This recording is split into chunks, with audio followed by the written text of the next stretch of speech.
네, 여러분, 전쟁이 발발하면 가장 먼저 무엇부터 없어질까요? 네, 보통 사람들은 어떤 경제적인 시설이나 환경을 이야기하는데 무역도 끊기고 외교가 중단되게 되고 또 이제 항공 노선이 사라지게 되죠. 그런데 실제는 조금 다릅니다. 네, 안녕하세요. 네, 이철원 교수입니다.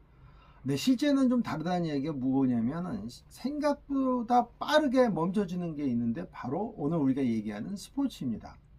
국가가 올림픽에서 제외될 수 있고요. 전쟁을 하고 있는 국가나 또는 뭐 침략을 받는 국가, 공격하는 국가, 이 모든 국가들이 올림픽에서 제외될 확률이 상당히 많고, 선수는 그 자국의 국기를 달지 못하고 또 국제대회에서 당연히 실질적으로 그 선수, 그 국가의 참가가 금지될 확률이 높습니다.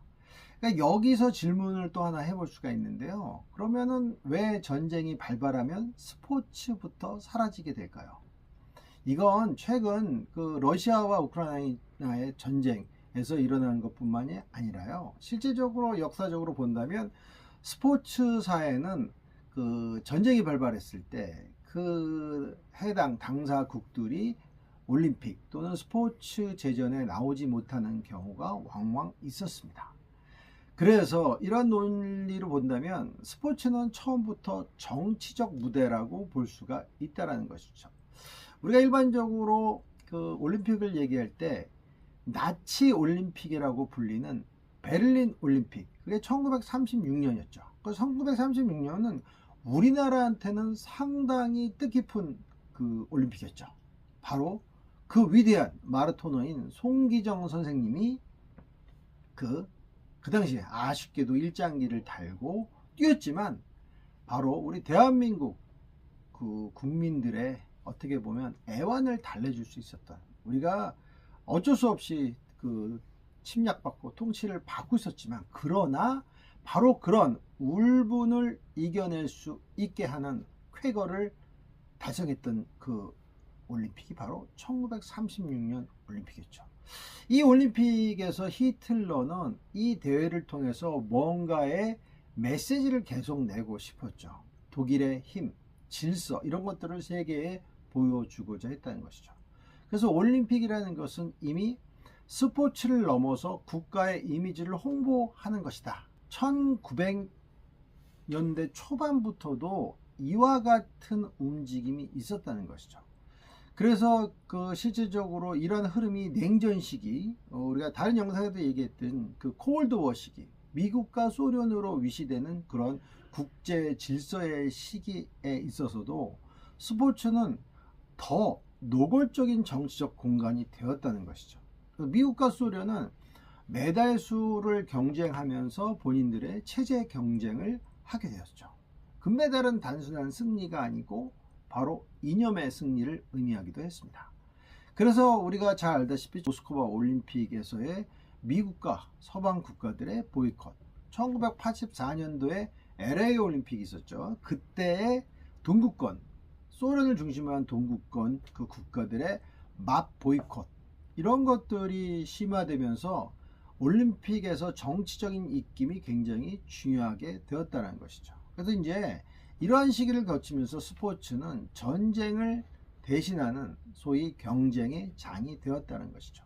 그럼 여기서 우리가 질문 하나를 더 던지게 되면, 스포츠는 만약에 평화를 위한 그런 매체라고 한다면 왜 갈등이 생기면 가장 먼저 영향을 받을까요? 그것은 바로 스포츠가 갖고 있는 속성과도 영향을 맺고 있습니다. 우리 예를 좀 들어볼까요?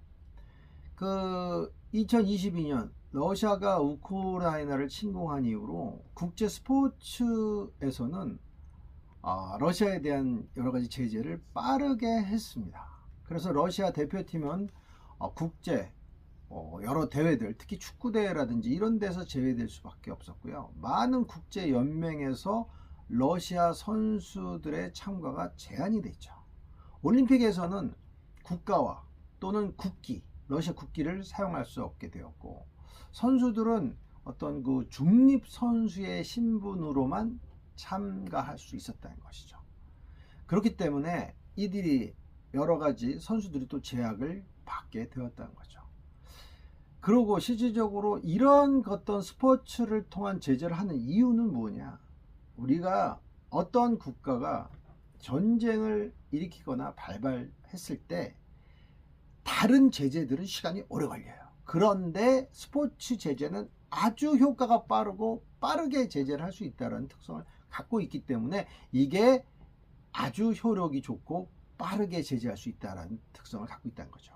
그러니까 스포츠 제재는 즉각적으로 온 세계에 메시지를 전달할 수가 있는 거죠. 그래서 경기장에 국기가 보이지 않는 순간 사람들은 직관적으로 느끼게 되죠. 이 국가는 지금 국제사회에서 고립되고 있구나 라고 말입니다. 스포츠 제재는 경제 제재보다 더 상징성이 훨씬 더 크다고 말씀드릴 수 있습니다. 그렇다면 우리는 스포츠는 왜 국제 질서의 또 일부가 되었는지도 좀 알아봐야 되겠죠. 스포츠는 개인 경기처럼 보이지만 실제로는 국가 단위로 소비되는 매치입니다. 올림픽에서의 메달은 개인이 따는 것이죠. 결국은 개인이 따요. 또는 어떤 단체가, 팀이 따지만 사람들은 국가 순위를 굉장히 예민하게 바라보고 기억하게 됐죠. 우리도 그렇지 않습니까? 야, 요번에 우리나라 몇 등 했을까? 야, 요번에 우리 쇼트트랙에서 메달 5개 따가지고 우리가 전 세계 3위 했어, 4위 했어. 이러면서 우리는 어떤 생각이 들죠? 약간의 프라이드를 또 느끼기도 하게 되는 것이죠. 월드컵 역시 이것은 클럽 스포츠의 또는 클럽 구단의 승리라고 우린 여기지 않고 국가의 승리로 받아들이죠. 우리 대한민국 팀이 2002년 월드컵에서 4강에 올랐을 때 우리는 한 선수 또는 특정 팀의 승리로 보지 않고 어떻게 봤습니까? 대한민국 전체의 승리로 여기게 되고 우리는 환호했다라는 것이죠. 그래서 국제사회에서는 스포츠를 통한 정치적 메시지를 자주 전달하고자 합니다. 소위 군사적인 대응 없이도 우리는 이 행동을 받아들이지 않는다는 신호를 강력하게 보낼 수 있는 메시지의 창구가 바로 스포츠입니다.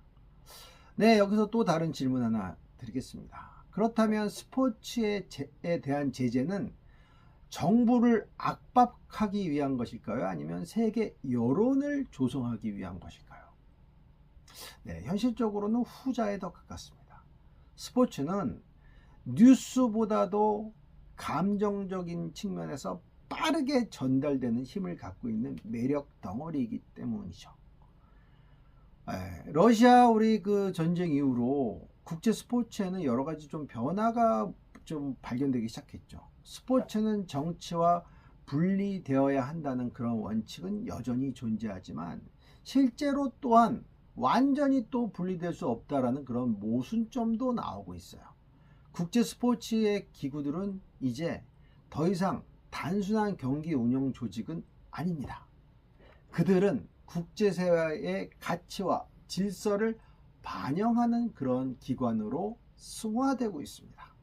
그래서 이제 이러한 어떤 그 모습들이 우리 러시아 우크라이나 전쟁에서 러시아의 사건뿐만이 아니라 중국과 대만의 여러 가지 명칭 문제, 중동 국가들의 스포츠에 대한 엄청난 투자, 또한 인권 문제와 개최국의 그 위상이나 개최국의 정치적인 어떤 발언에 대한 논쟁거리, 이러한 것들이 제가 지금 말씀드린 흐름 속에 존재한다고 볼 수가 있습니다.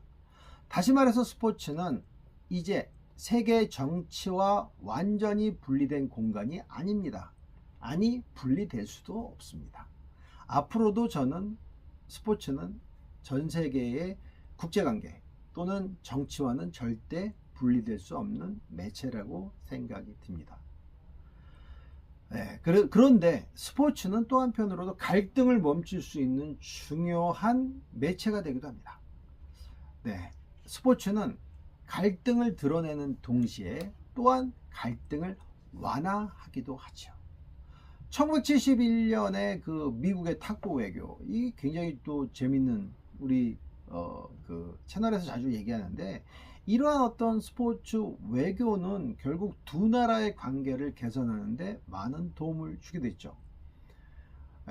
정치 지도자가 먼저 움직인 게 아니라 선수들이 움직였고, 결국 선수들의 움직임이 정치 지도자들이 만나가지고 악수하게 만들고 그 닫혔던 문을 열게 만들었다는 것이죠. 그래서 결국 스포츠는 두 가지의 얼굴을 갖고 있습니다. 갈등이 심해지면 그 갈등을 좀 완화시킬 수 있는 얼굴, 또한 관계가 회복되기 시작했을 때도 또한 가장 먼저 그 앞에 설 수 있는 매체가 스포츠입니다. 아까 말씀드렸듯이 그런 최고도의 갈등이 일어났을 때 제재 조건의 상징적인 게 스포츠라면, 갈등을 완화할 때 가장 좋은 매체 또한 스포츠라는 것입니다. 그래서 지금 우리는 이 스포츠 뉴스를 보면서 단순한 경기 이상의 이야기를 봐야 하는 것이죠. 어떤 국가가 스포츠를 통해 이미지와 영향력을 만들고 있는가, 또 어떤 국가들은 전 세계 스포츠장에서 배제되고 있는가, 하나 더 어떤 국가들은 스포츠를 통해서 다시 세계에서 위대한 국가로 다시 서게 되는가를 봐야 된다는 거죠. 그렇기 때문에 스포츠는 세계 질서의 온도를 나타내는 지표가 됩니다. 전쟁과 갈등이 커질수록 스포츠는 더 정치적으로 보일 수도 있습니다. 그러나 스포츠 자체가 변한 것이 아니라 세계가 변한 것이라는 것이죠. 네, 오늘 여러분들께 그 스포츠와 정치에 대한, 국제관계에 대한 이야기를 또 드렸는데요. 역사적으로 보면 스포츠는 언제나 위대했고, 스포츠가 멈추는 시간은 세계적으로 불안의 시기였습니다. 전쟁 시기, 스포츠가 없었습니다. 그래서 다음에 국제대회에서도 어떠한 국가의 모습이 없어진다면 그 국가는 굉장히 불안한 정세에 있는 국가일 확률이 높다라는 것이죠. 네, 그래서 지금 세계가 어디로 향하고 움직이고 있건 간에 우리는 스포츠를 통해서 세계를 읽는 것, 이게 바로 우리가 세계 시민으로 나가는 길이라고 생각합니다.